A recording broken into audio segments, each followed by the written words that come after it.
Um, Imagine waking up at like 3 a.m. and you're just completely paralyzed by anxiety. Oh, yeah, we've all been there. Right? Your brain is just spinning with these like catastrophic thoughts.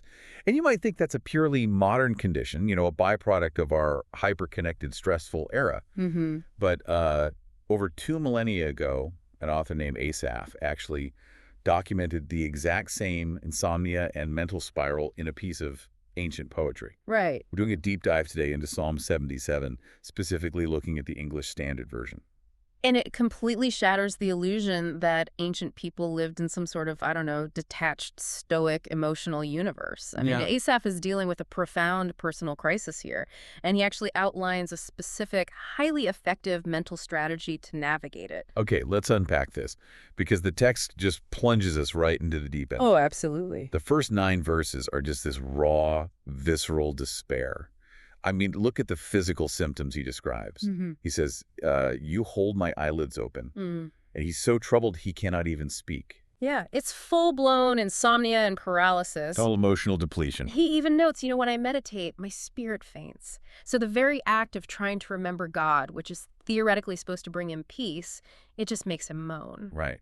And then we hit verses 7 through 9, which honestly reads exactly like that modern 3 a.m. anxiety spiral. Oh, 100%. If you're staring at the ceiling, and one catastrophic thought inevitably triggers the next. Yeah. He fires off these rapid-fire questions like, will the Lord spurn forever? Or has his steadfast love forever ceased? It's like his brain is just spinning out of control in the dark. Exactly. What's fascinating here is how the text doesn't shy away from that darkness. Asaph isn't just worried about his immediate physical circumstances. Yeah. He is questioning the very nature of God. He asks if God has forgotten to be gracious, or if he's shut up his compassion and anger. Which is a terrifying thought. It is. He's entertaining the thought that the ultimate source of comfort has fundamentally changed its character. But wait, if his brain is so exhausted he can't even speak in verse 4, how does he just snap out of it by verse 10? Well, you can't just choose to stop a panic attack. Right.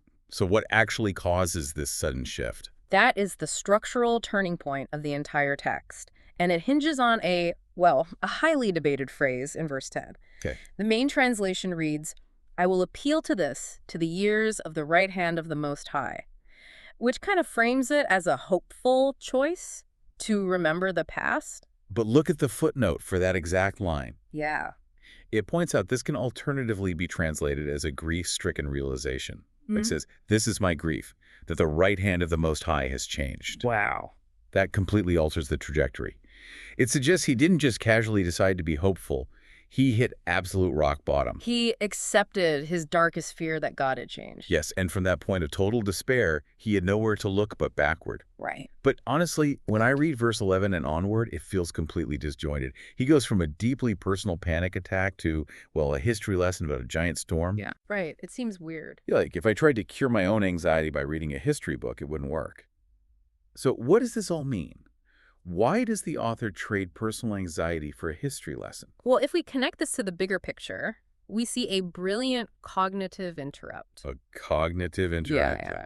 When you are in a 3 a.m. anxiety spiral, your amygdala is firing, right? Trapping you in your own subjective feelings. Oh, right, yeah. By forcing his brain to recall massive, immutable historical facts, he is intentionally moving brain activity away from that internal panic center. Oh, wow. And he's grounding it in external, undeniable reality. Think of it like vertigo.